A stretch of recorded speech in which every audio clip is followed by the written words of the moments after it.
hello. How you doing? In honor of Mother Wendy, I am about to review Tyler Perry's Mea Culpa. Mea Culpa means I discovered my wrong. So this movie is going to show wrongs and how you reconcile with the wrong that you do. So the movie stars Kelly Rowland. Congratulations on your role as Mia Harper. Trevante Rose is Zaire. Sexy Zaire, baby. And Sean Sager as her hubby. Now, okay, we've been really upset about old Sean leaving and giving us that recast on Sisters. Oh boy. My. Now you can say what you want to say about that good Tyler Perry, but Tyler Perry is going to employ people, isn't he? And that's a great thing. He needs to employ me in his section 4, being honest with him. Yeah. Okay, so Nick Sager plays Mia's brother-in-law, and it's going to be very important that we, what his role is. He's the DA. And for some reason, I don't remember what his name was. So his name escapes me. But Shannon Thorne plays Charlize. Now, how does she have a name on here on the character that she plays, but not the Sager brothers? Weird. But I know Sean Sager plays Cal, Mia's husband. And Shannon Thorne. Hey, Shannon girl. Hey, girl. How you doing? That's my girl from over there. M-I, cricket letter I, humpback, I, cricket letter I. Mississippi pride. Hey! From P Valley. And Ron Rico, my guy from Black Hamptons and everything else from the 90s. Champ is here. The champ is here. And he also played the husband over there on one of my favorite shows, The Guy Cancer Queen. And simultaneously, he was playing on the revamp of the black version of First Wives Club. He's a husband on there. And Carrie O'Malley. Okay, so Carrie O'Malley. Child, she plays Azalea. Now, again, how in the world is everybody's character name on here except Nick's? Okay, we just gonna call him the assistant DA, honey, until I can think of what his name is, because I'm pretty sure from eventually I would think of what his name is on this recap. Okay, his name is right. I wasn't gonna make it until I figured out what his name was.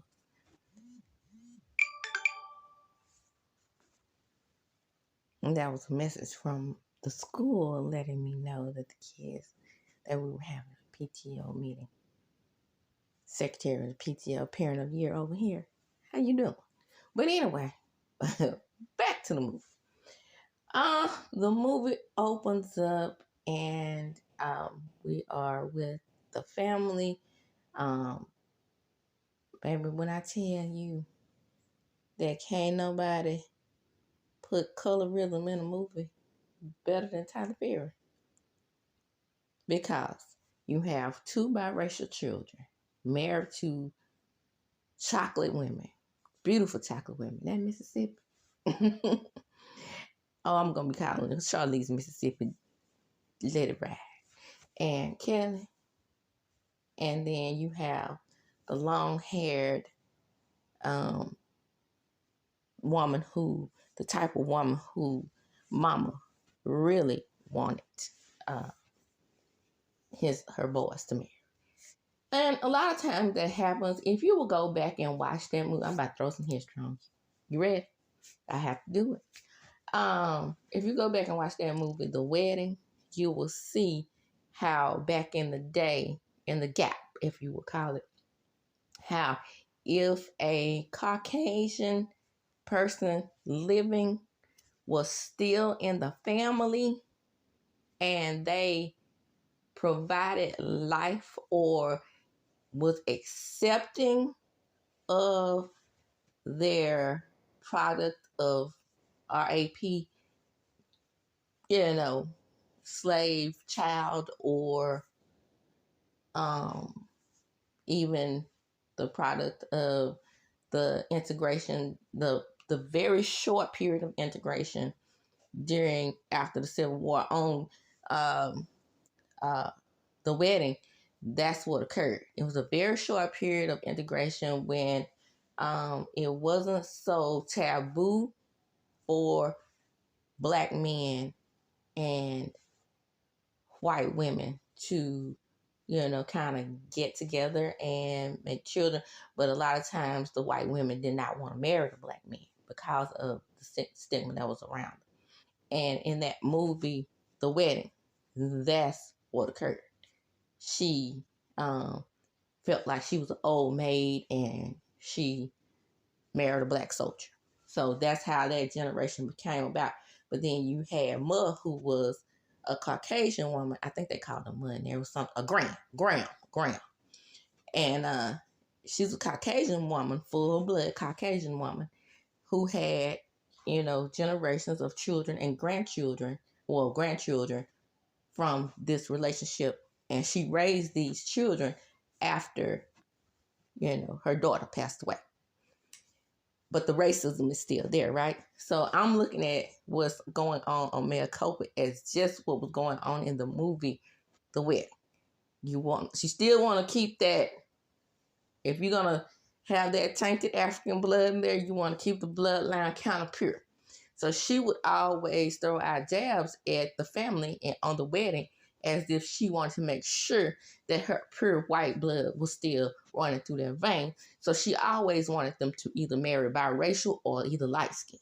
And in that movie, it comes into play where one of the more successful of the sisters, if you look back at the movie, her husband was a doctor, but he was dark skinned. And everybody in the family hated him. However, Graham's direct descendant from who was the actual granddaughter of hers, she also married a doctor. These women married doctors in the family, but they had to be light skinned. And she followed what Graham said, but was very unhappy. And it seems to be what's occurring in this movie. She really wants to seem, well, it appears to me, to keep that bloodline pure and keep it at least biracial. So bringing these, bringing these two dark-skinned women into the fold wasn't gonna just let that happen. She needed that light-skinned caramel young lady over there to the left. So all women beautiful. Don't get me wrong. They were all beautiful. But at the same time, you could see those elements from her in that movie to me. Now, this lady, she has cancer, right? And she is very, very, very, very mean to her daughters-in-law. Both of them. Not as mean to the Charlize character as she is to Kelly Rowland's character. That's going to make sense later on. But, mean to her all the same. Now, I'm going to say this right quick.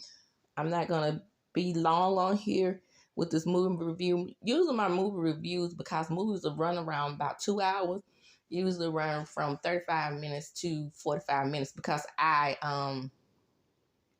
watch the movie, then I come straight to you all with the movie review, and I throw in elements from the movie and the humor and whatever I do.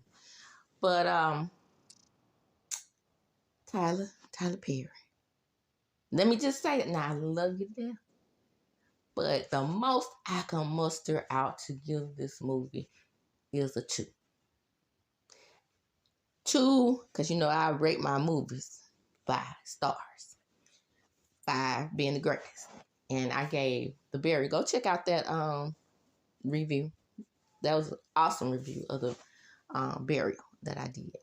I started with 5 stars, and then I go down from there. And I've never given a movie a 2 before since I've been reviewing movies. But oh, it wasn't good, guys. It wasn't good, but it wasn't horrible. I saw what he was trying to do. It just would get to the finish line a little bit and then fall all the way back. So the movie is again about beautiful lawyer Mia, who is going to be representing Zaire, the character played by Trevante Rose Finance. Oh, mm, mm, mm, mm. Yes, ma'am. Trevante is fine. Beijing and that beard and all. Okay. Boy, don't that make you nervous, right? Every time they go outside and there's a scene outside, you scared it's gonna run because that Beijing gonna run. Ooh, baby, have you ever seen Beijing run before? If you've seen it run in person, then you know what I mean. Okay? It's not pretty. Not pretty at all. Moving right along. So, yeah, cause a friend of mine uses actual shoe polish, baby. So, moving right along. Zaire is so sexy. He comes in and it's news reports all over the place. And Ray is letting Mia know that she's gonna bury him. That he's gonna bury Zaire, right? And Zaire just magically appears in her office after the party. So we know about the party because the mother is over the top, right? So Mia is a piano player and he sells her most prized possession to keep the mother spoiled. But we find out that he is indeed a spoiled jackass. Upper echelon, smart, except he wasn't smart enough not to drink on the job. He's an anesthesiologist, okay? So then, we get to the part where Zaire comes in and his sexy stuff, and he's over there with Mia, and he lets her know that he wants her to represent him. And he puts down this little pen and paper, lets her know she's going to represent him, whether she say yes or no. He didn't even give her time to think about it, right? So they get home, and then, she lets old Cal know, who was her husband. She lets him know that she's going to represent him. Or think about it. He didn't even want her to think about it. How would that look? You represent him and my brother is going to be the DA on the case. It's going to look fine. Especially since you ain't paid no bills around here since you got fired. All you had to do one thing, but you get high off your own supply. Getting high off the anesthesia. Ain't that something? But we can't tell Mama Zay. Don't you tell Mama Zay y'all done got fired. Even though Mama Zay was brought up in his doodle crack anyway, whether he was fired or not. We're gonna let her find out that this is all about her boys. Everything that she does is about her boys. So we get it into Mia meeting with Zaire, and every time she meets with him, her nature rises, as my mom used to say. She gets intrigued and interested. He's a painter and artiste, if you will, just all exuding sex. And so Cal is none of those things. Very boring. But she has a great relationship with her sister-in-law, Charlize, who is married to the assistant DA, who's being played by. They say now they do have the same last name, and they are both biracial, and that's that biracial element that Tyler Perry uses in a lot of his movies with the males. So we can say that he probably is indeed Nick's brother. They're saying that they are brothers in real life. If that's the case, then all of this makes sense. Now, if I can recall, Ray, Nick Zager, I want to say that he played on Haves and Have Nots. Another character on Haves and Have Nots is Veronica. She's in the mix. Everybody hates Veronica because she won't take old boy's paintings out of her gallery. important. Okay.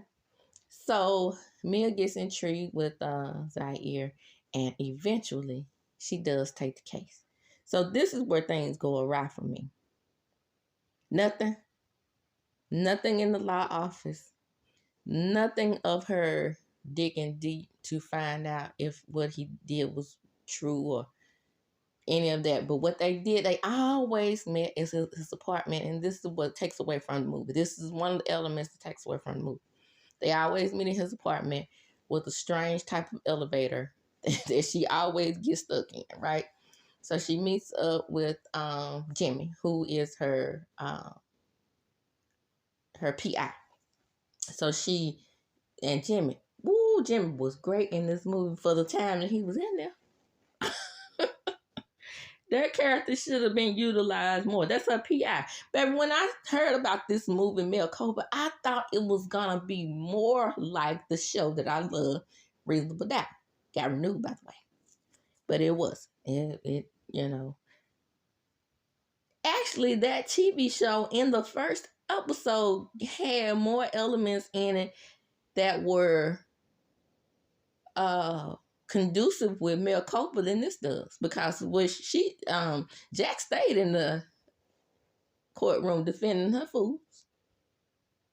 But anyway, Zaire is very sexual. Yeah, I got to work on that. But he's very sexual. And he is very attracted to me. He lets her know he's attracted to her. But Jimmy can read him, right? So they look around the apartment and they talk about where the murder occurred. And it's allegedly supposed to occur somewhere in that apartment. So it's broken down, and they find this diary where it's broken down where every detail of her murder occurred. Zaire's girlfriend, Mexican hottie that he just fell in love with and met on the first date. And he has a lot of BDSM, fantasies but we find out that it was actually her who had these fantasies and moments that he loved. Okay. So we're going to fast forward in the movie. We're not going to spend a lot of time on it. What happens is Mia finds out that he has a lot of different women that he, baits and gets into involvement with him sexually. And Mia can't help herself, right? She's not getting what she wants at home. That sex scene with her and her husband Kyle was very, very vanilla. Shout out to Dr. Alicia and Dr. Remy Femi McKimmon over there on Married to Medicine. And so it was very vanilla, and you could tell that she wasn't satisfied. So, on her mind, right, Zaire. So one fateful night when she decides that she doesn't want to represent Zaire, she goes over there, right, after a huge argument with old boy Cal. She goes over there, and there is Zaire, right? He's over there with that Caucasian lady, and they doing a do, and then she finds out that he's into some, which, Tyler, makes no sense. How she finds this basement, this eyes wide shut type of situation that it appeared to be, and I can't even tell you, did she leave the apartment complex or not, that appeared to be right there in the apartment complex that he lived in. Which usually, eyes wide shut type of stuff never really happens like that. They always have some type of secret location off in the country.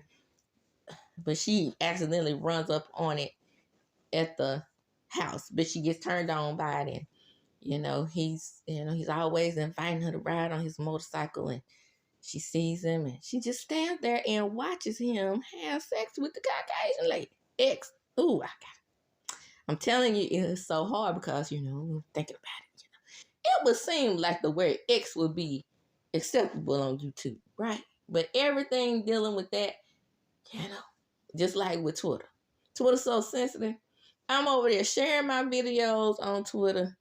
They told me because I'm not verified that they're going to stop my reach. Right? So, it's kind of weird. But anyway, Neither here nor there. She watches them do the do. And she gets turned on. And instead of getting in her little yellow Mercedes and dipping on up out of there, she goes and has sex with him after he has capitulated with that Caucasian lady that didn't take no bath. Then why she do her? I thought she was gonna join him, but the Caucasian lady gets off him and once she gets off him, they start kissing. Yuck. Just yuck. And so, but the capitulating scene. Baby, when I tell you that was a hot scene, probably the best scene in the movie. They paint each other, baby. And it's all great. Yeah. So, move right along. We get Veronica, right? So, after this scene right here, she really wants to drop the case because she thinks he's guilty. And now she has doubts in her mind. But remember, the thing with Jax is, that's different from Mia, is that Jax puts her 100% all in her clients guilty or innocent. Go catch Reasonable Doubt over there on Hulu, and you'll see that I think these characters were supposed to be similar, in my opinion. So Mia, she decides not to take the case after she talks to Veronica's character. And I don't remember what her character was. I'm just gonna call her the owner of the paint shop, or the we're gonna call this place the paint shop, the art gallery. Excuse me. Oh my butt, paint shop, girl. What you? Anyway, the owner of the gallery, and she lets her know that he has pictures of all the women that he convinces into making love to him, and how he finesses them and tells them what they want to hear, and normally they're married. So now what really motivated Mia to sleeping with old boy too was she was already attracted to him, but of course Jim is her guy, and she he sends her the photo of Cal getting ready to do the do with her. But anyway, so she decides not to take the case after she peels back all the pictures, and it's a million pictures under there. Now, by the way, this is so realistic because even artists know that once you put a picture on top of a picture, it becomes off. It's no way to keep it all the way balanced, all the way lined up. She would have seen some buckiness of this, but it just so happened that she could just see it only after she talks to the art owner. Okay, bullshit. Because back in the day, when you get your tags, it was no way to scrape your tags off, the new tags off, so you just stack the tags. One of our cars had so many tags stacked on top of each other, it was no way to just keep them straight like that, because we had that car forever. Anyway, that's neither here nor there. That's what that reminded me of, by the way. So they find out that Mia has made love to the enemy, right? She goes over to the mother-in-law's house with her dying of cancer. She's not gonna make it. How could you? How could you, Mia? My mother's not gonna make it, and you defending this guy who is, going to get my brother his mayoral seat, because we find out that Ray is running for mayor, and you're gonna get him his mayoral seat lost. And so, when in this meeting, Charlize is looking at her, and she's looking at Charlize, and Charlize wants to love on her and be her friend, because they are really good friends. And she's like, yeah, she admitted she slept with him, and then she leaves, right? She goes to the DR. Here's where things get stupider. She runs into the girl who actually is supposed to be deceased. And she calls Ray instead of the police. And Ray says, "Come on home, girl. Come on home, girl. We're gonna get it straight. I send my PI out there. She can't. She goes home."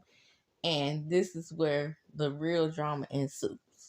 She gets there and everything she finds out is a setup. Ray set everything up because she's alive. And he sent her over. Now, mind you, how in the world was this Mexican lady who never been to Mexico, was in the DR, was going to keep this faked her own death situation going? See, that should have also been explained, right? She should have had some type of conversation with old girl before she left. That should have been an element put into the movie. I'm just saying, had that been done, then it could have been that there she could have found out and already been aware before she got home. But this is Tyler Perry lane. It still could have worked out like that chaotic scene worked out, because they wouldn't have known that she knew all along had he had Tyler Perry let the character have a conversation with old girl who was supposed to be deceased. But that's neither here nor there. We're still in Tyler Perry land, so let's just get on with it. So she goes home and everything is a mess. They admit that they set her up, and Azalea, her colorist, almost Rex's behind, don't even have cancer. And, it was all a scheme and a plot set up by Ty to bring us with Bullsnit. And, yeah, that's what it was. And they tried to mill.